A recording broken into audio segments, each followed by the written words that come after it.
Today I'm holding something simple, just 1 spoon of dry baker's yeast. But can this small amount really help plants grow? To prepare this natural garden booster, start by taking 1 liter of lukewarm water in a jug, not cold and not hot.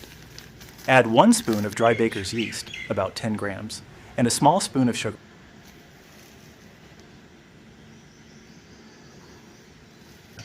Stir well and leave it for a short time until the mixture becomes foamy and active.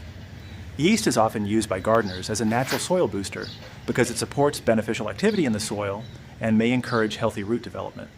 It's especially popular for tomatoes, peppers, cucumbers, and young plants. Once activated, dilute the mixture in 10 liters of water. But remember, moderation matters. Frequent yeast feeding may affect nutrient balance in the soil, especially calcium and potassium levels.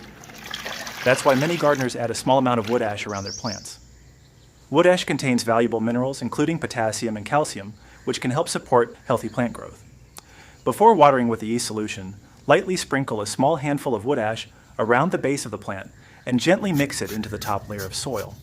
Then apply the diluted yeast solution. Use this only occasionally, around every 10 to 15 days and only a few times during the season. Every garden is different, so observe your plants and see how they respond.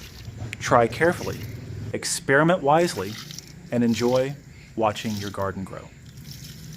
Don't forget to like, subscribe, and see you in the next garden video.